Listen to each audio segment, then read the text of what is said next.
Alright everybody, it's another episode of DZT coming at you from your main man, DJ Chocolate Thunder. Main man Rabbit right here, episode 3, baby. Episode 3, so this is the third week into it. Like I said, it's still a work in progress. We working out a lot of things during the week, trying to figure out, we trying to switch it up for y'all a little bit. We ain't trying to keep just us on here talking all the time. We kind of want to throw things in there. Yeah, we're going to throw some skits in there.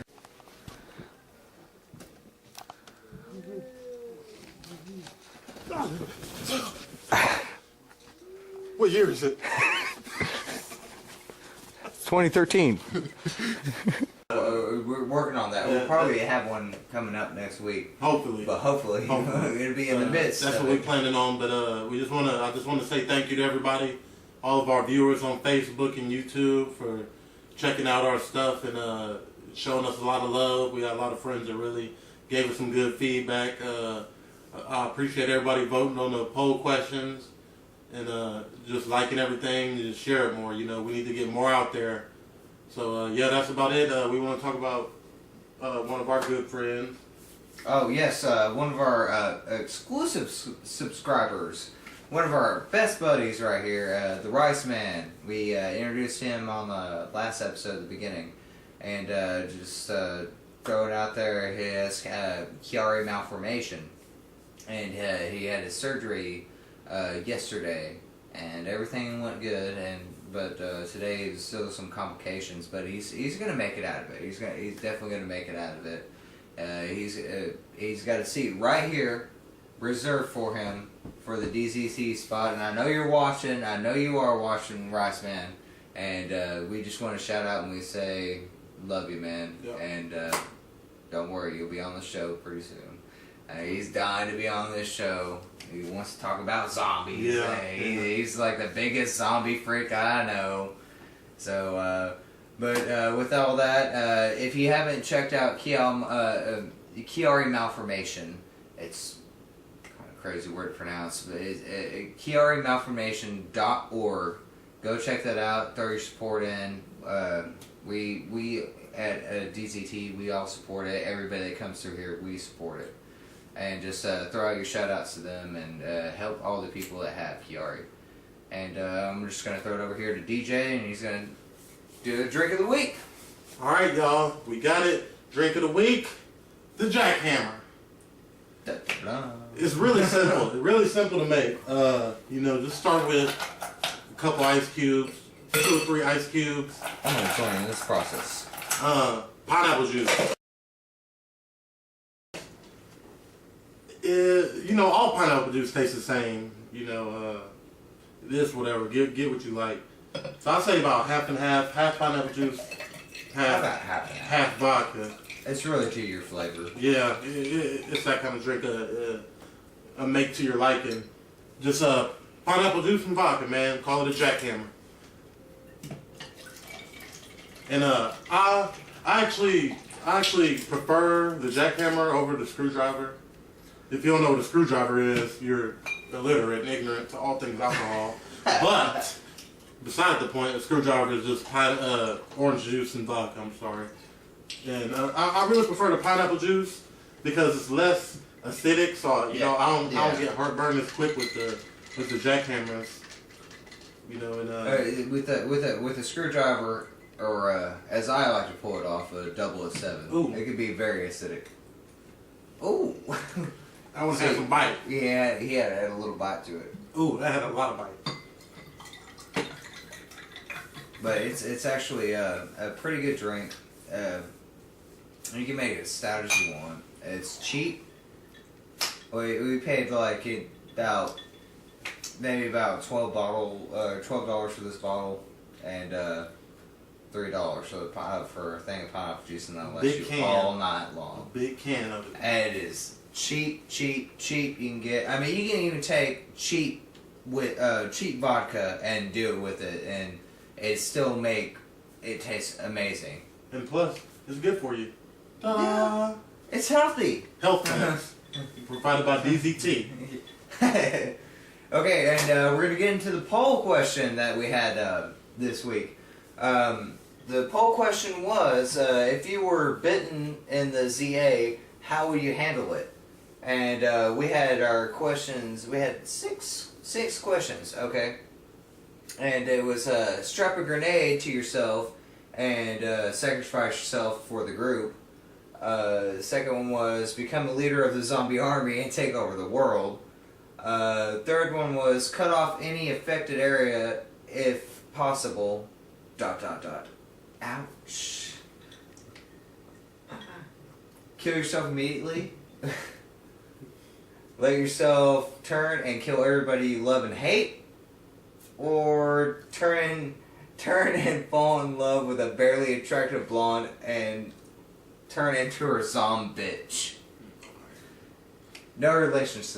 We'll get to that one. No relations to that one. What was the first one? Strap a grenade to yourself? Yeah. Okay. We had 7 votes on that one.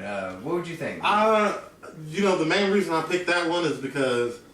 Oh, you did pick that one. Yeah, I did. Okay. Yeah. I picked that one. Myself as well. If I was a go, then that'd be the way to do it. Just taking a shitload of zombies with me. Oops. If T-Dog can go holding 2 back, I think I could take at least 20. 20, 30 maybe. And plus, they make a movie out of shit like that. That's way more badass than holding 2 zombies against the wall. Even though he was getting bit the whole time. But go! But I like explosions. Michael Bay. You're pushing buttons, man. Alright, what was the next one? Oh, I haven't got to my viewpoint on it. My bad, go ahead. Let me go ahead and throw out the whole Michael Bay explosions.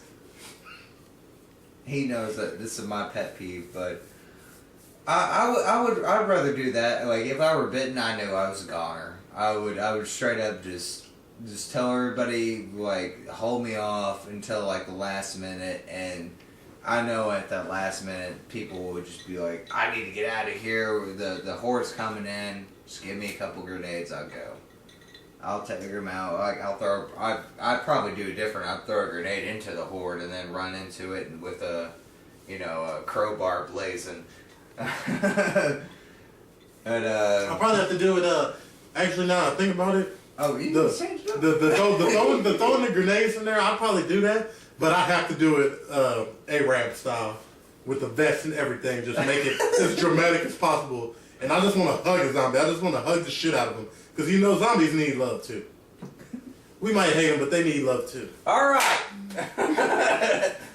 Become a leader of the zombie army and control the zombie apocalypse. I mean, what's your sample on that? That was actually one that I threw in there. It was probably my most favorite one out of all of them. Just because who wouldn't want to die and become a leader of a zombie army? Like zombies that learn. And you could kill everybody you hate too. I think that goes back to my world domination kind of side of me.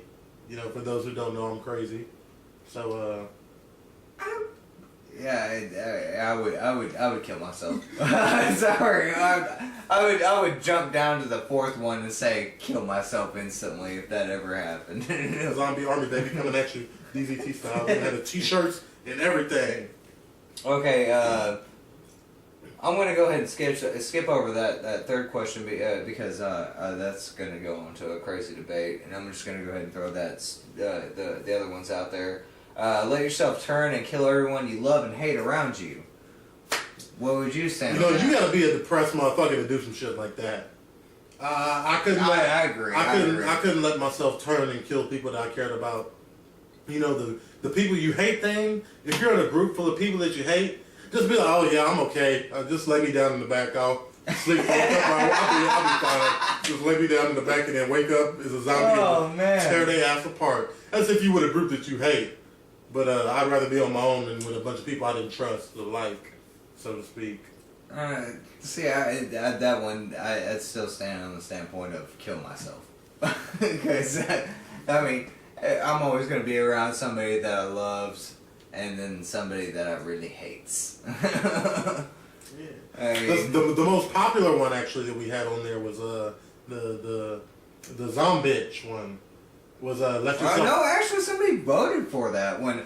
It was that turn and fall in love with a barely attractive blonde and turn into her boy zombie. Yeah, no relation to the movie.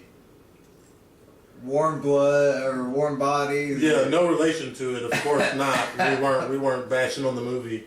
We give every movie a chance before we put it in the garbage disposal. I kind of prematurely threw that one in there. I mean, if you're a true zombie fan, let me say, if you're a true zombie fan, I agree. If you are a true zombie fan and you want to go see that movie in the theaters because you think it looks cool, then you are not a true zombie fan.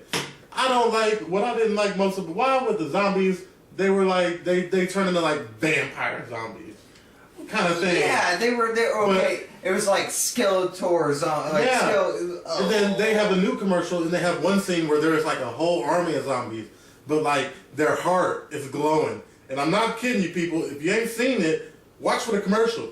Their heart is glowing, and you can see their heart through their body. I'm out of it. And it's glowing, and the girl was like, they're healing themselves. How can you be dead and heal yourself?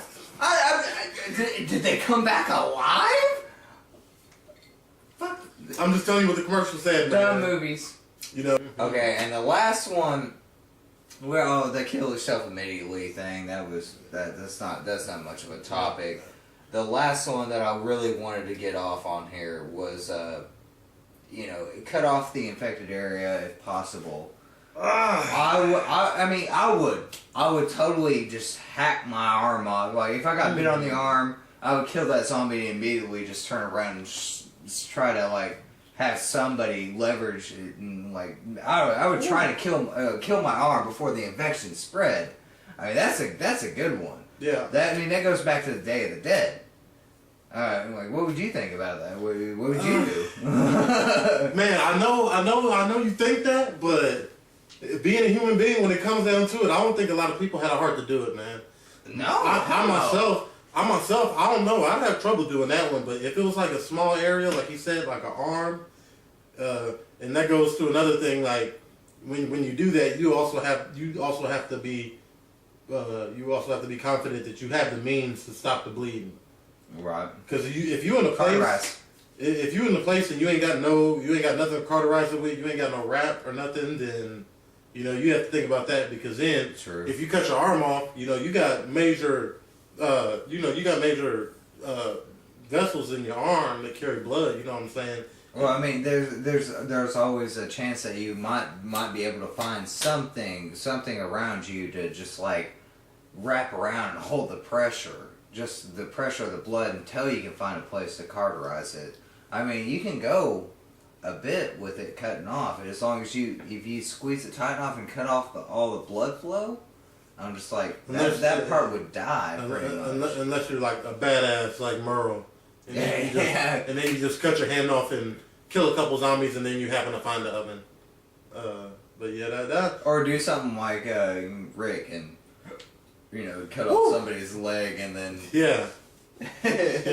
somehow managed to push him through a horde of zombies that was there like 5 minutes ago, but it turns out to be just 2 when they moved out. Yeah, we not gonna get into that one. We have our little tips just to go ahead and throw that out there.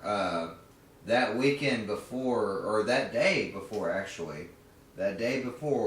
Walking Dead comes out, it's going to be a total Walking Dead episode. We're going to talk from the very first episode. Oh yes. We're going to talk from the very first episode to the very end of this third season finale half series.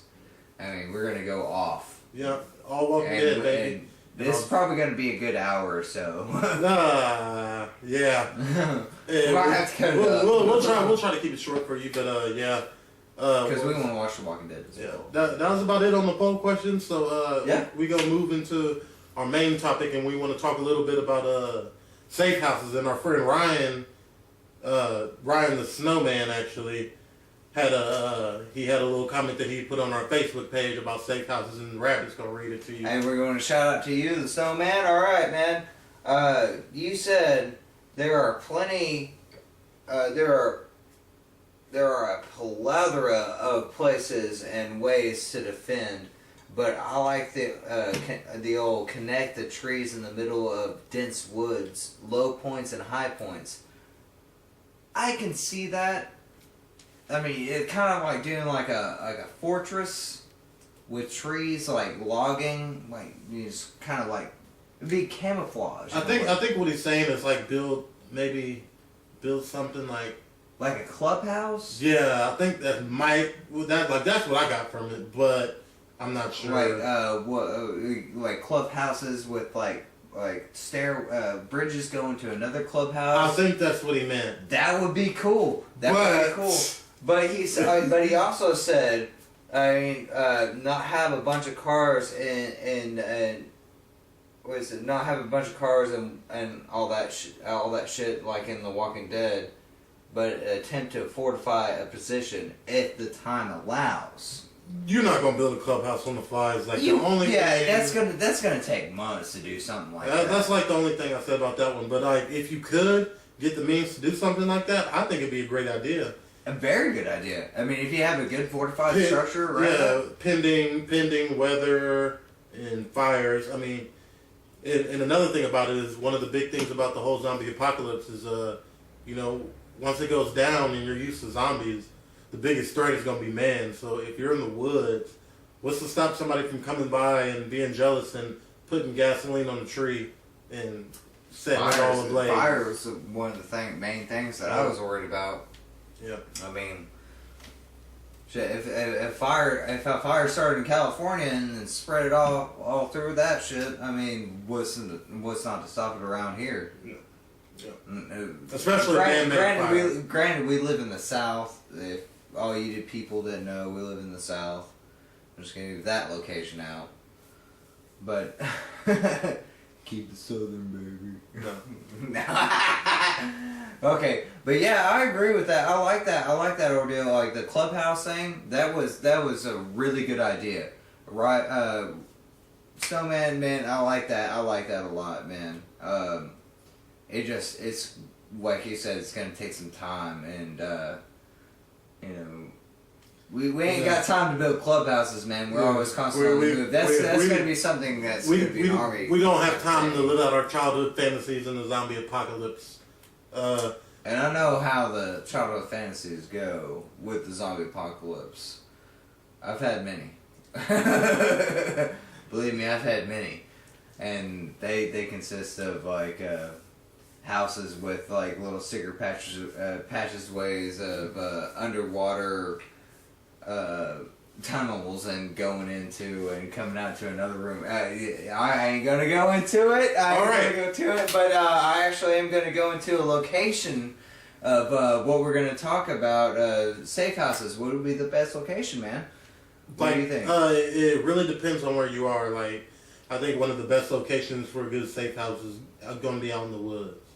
If you have your own land, and you know your land, you can kind of you can go from there. You can do a lot of things with that.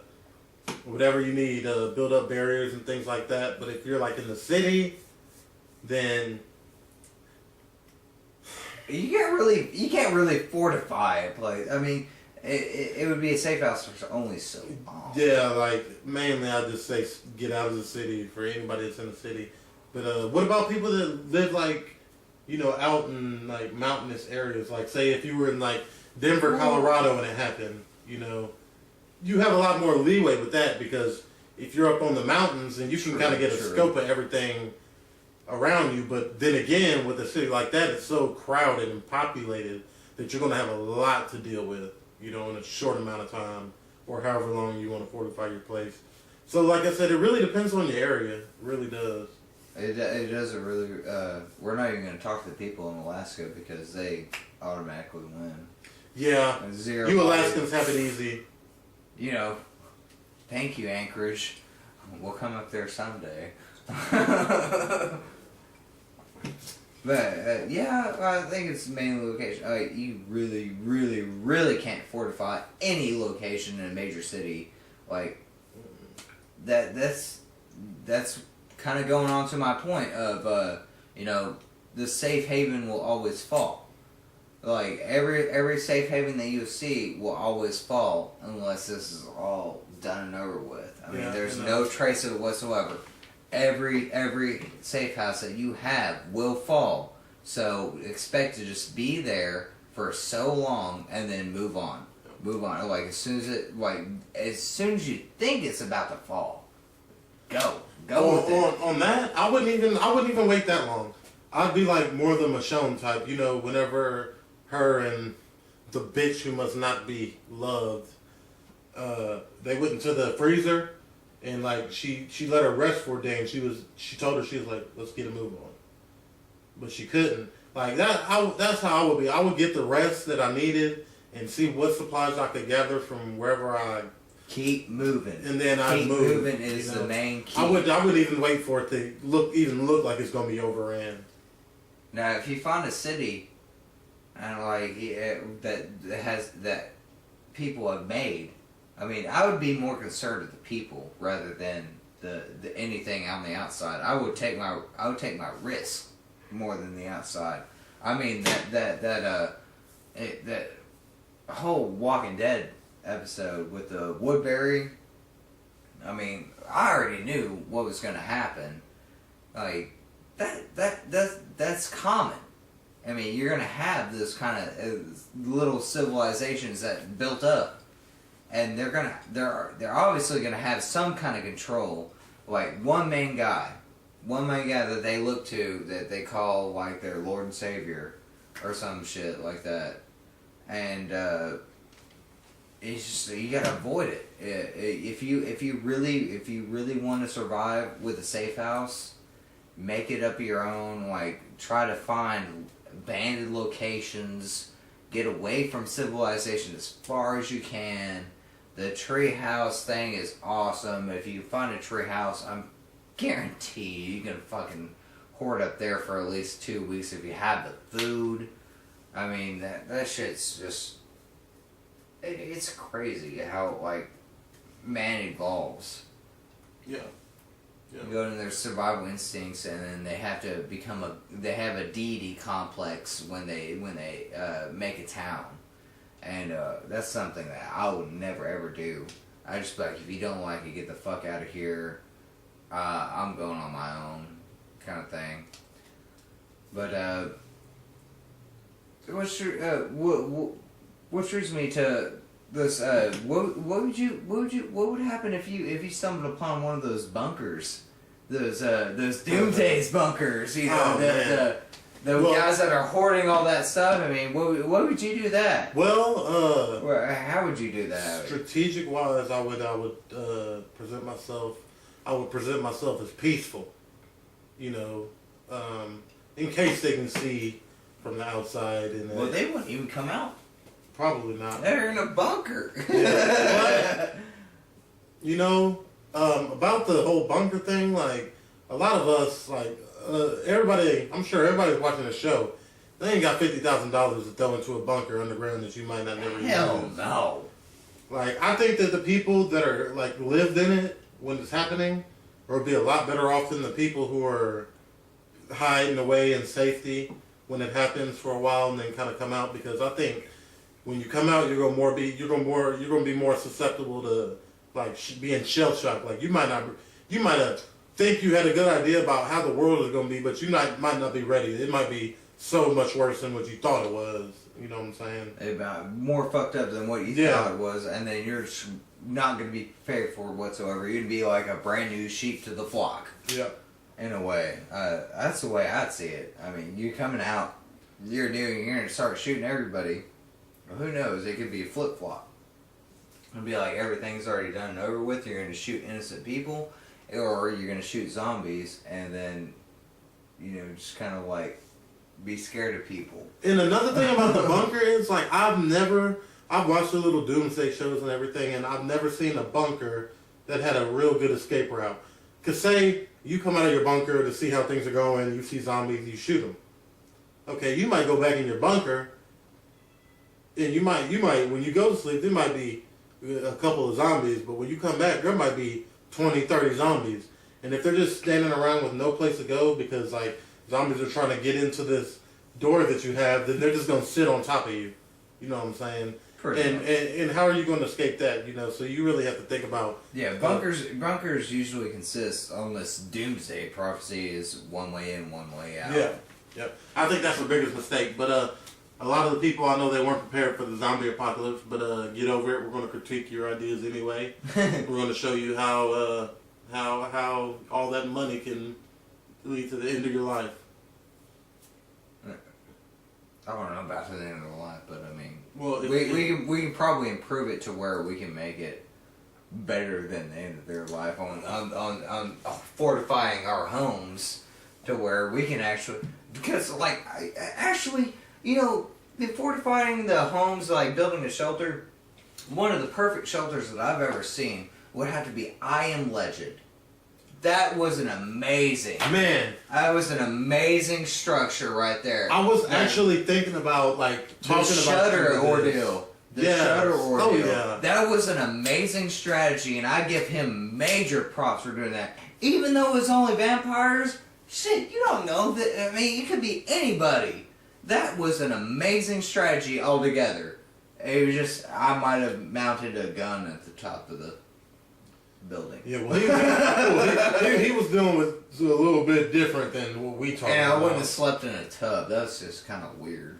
But yeah, I was actually thinking about talking to you about that the other day, man. That's a pretty good strategy. Like the Shutter thing, how they do that was awesome. And like do it like the Punisher style, like in the Punisher movie with Thomas Jane, like how he has that mobile. He just like when he shutters the front of the car, like he has that, like he has all these shutter things so it makes it bulletproof. That would be awesome in the zombie apocalypse too. It would just because you know who's gonna be shooting at you, and you should be like fuck this, and then just like slam it down real quick and just drive off. I mean you got a straightaway. That's just depending on your direction of where you're going. I'll just shout that out there. The Shutter thing, that is cool as hell. The Shutter armor, that's like a process. Like that goes with the snowman, and it's like the time needed process. I mean, I like his little woodsman ordeal, but that's just going along the lines of it. Yeah. I'm sorry. I'm trying to ramble on and cut you off there. My bad. It's fine. That's basically all I have to say about that one. I just really like his whole setup he had. You know, if zombies happen, of course you ain't gonna be able to keep them open during the daytime because you know we haven't had a zombie movie where they're more active in the daytime. Well, there is a difference in a long time. Yeah. Like we haven't had a zombie movie to where zombies don't come out in the daytime. You know, I think there was like they kind of treat them like vampires in a way. It was, and to be honest, for the longest time, ever since I was 12 years old, I am 25 now. When I was 12 years old, for like the first 6 years, I was scared of zombies. Ever since they came out, I always thought they came out at night. I thought they were like vampires. Because that's how they depict them. I never seen zombies in daylight. Yeah, but and then all of a sudden you see zombies in daylight. Also, we watched a couple. Well, I've been watching a couple B movies, so to speak. I wouldn't even give them that grace. B movies, I wouldn't even give them that grace. But you know, like right there is where I'm gonna post my face. In the B movies, they made it seem like the zombies are really slow and dumb, but then they learn how to run slowly. I haven't seen those. He's been watching my collection, but I haven't seen. No, I think it was one on Sci-Fi Channel that I watched. Actually, sci-fi movies, zombie movies are the greatest. Just drink a lot and watch them. They had a pretty good. Pretty good one on zombies in Africa. This white pilot crashes in Africa, and like he has to. He's just like trying to get back home and shit. Of course, he never does. But there's a lot of black people in it, a lot of black zombies, a lot of black deaths, which I'm sorry to see. But it was an interesting movie for a sci-fi movie. I thought it was pretty good. He actually teamed up with like this gorilla Congo this Congo Czech looking motherfucker with like a big ass machete and an AK-47, and he ended up getting killed. But I thought it was pretty good because you know, like they were out in the middle of nowhere, so they didn't run into as many zombies. If zombies happen how they put them on there, then you can get 20 zombies in a straight row, and I will murder them all. Because the zombies on there were so it was ridiculous. Like shoot one, kill them all, kind of thing. No, it was more like they were just really, really, really slow. And, okay. Alright, hold on, let me throw this out there. And even on one movie that I saw before that on the same channel, there was a point to where this group was two people, a kid, a girl, and an older dude. They were trying to get through the city, right? And okay, so they let this garage door up to the back of this warehouse that they've been staying at, and you see nothing but hordes and hordes of zombies coming in. And they were thinking, okay, we're going to have to go through them. And no lie, this is how they got through these hordes and hordes of zombies. There was at least like 50 zombies. There had to be 50 extras in that scene dressed up as zombies. The dude goes up to the first one in the horde and hits it in the face.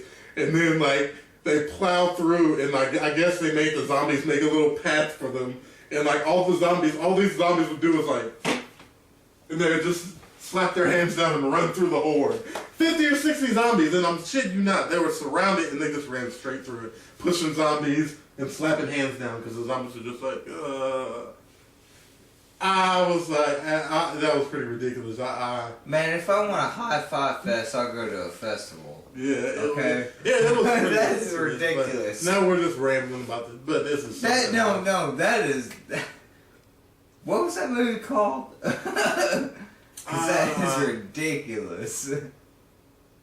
That was the I Am Omega one. I Am Omega. That was before. Check it out. I Am Omega. Watch the zombie high fives throughout those whole movies. That was actually that one. Yeah, the whole movie. Watch the zombie high fives. Now, speaking of cheesy zombie movies, if we're going to go into that subject, I mean, what was that one that we were watching the other day, where the guy, it was actually from the Double Dragons movie. he planted bombs on all the gas, like, what is it, gas? Yeah, all the fuel lines around all this, the like, big fuel city, lines around the city. And like he had set a detonate, which is a pretty good idea. Like if you wanted to contain a zombie outbreak, and the way the movie was played out, like he had it set on like certain spots, and there wasn't even any zombies. Well, there were zombies in the spots that he had them set in, but there were like random explosions throughout the city. Like there was no. I'm talking about like how he set to blow up the city. Like how many spaces he ran through, like how many structures he went through, and there was like literally 5 zombies at the most. I mean, it was ridiculous. It was like that guy, that city was probably about like 500 or less kind of city. It made a major explosion for nothing. For nothing, and he screamed. Okay, everybody, we just want to wrap this up. We want to thank y'all for tuning in. Like we said, we're going to have more new stuff on the show. More new stuff we always putting up on the Facebook site. And if you don't know the Facebook site, it's Facebook.com/Drunk Zombie Talk. Search on it with your people. You like it. You subscribe to it. You share it. You comment on it. You put your feedback because we want to involve the viewers more. Yeah, we'll take every kind of comment. Yeah. Well, I mean, anything you want to say on there, and even if you say we suck, we'll take that on there in consideration and be like, oh, so-and-so said we suck. That's fine with me. I was like, we're going to bash on you now. Like I said, we just want everybody's feedback on the show. And we also want y'all to go on conquerkiari.org and show support for my main man Rice and his family and his 2 beautiful children. You know, we just want to show support to their family and let them know that they always in our heart. We love you, Ross, and man. they always on our mind, and we always thinking about them. So from us here at DZT, this is your man, DJ Chocolate Thunder. I'm Rabbit as always. Tune in Tuesday for a new poll question. Drunk Zombie Talk, man. Check out the subscribe button right up here. Coming at you. Cheers it up. And cheers to you folks.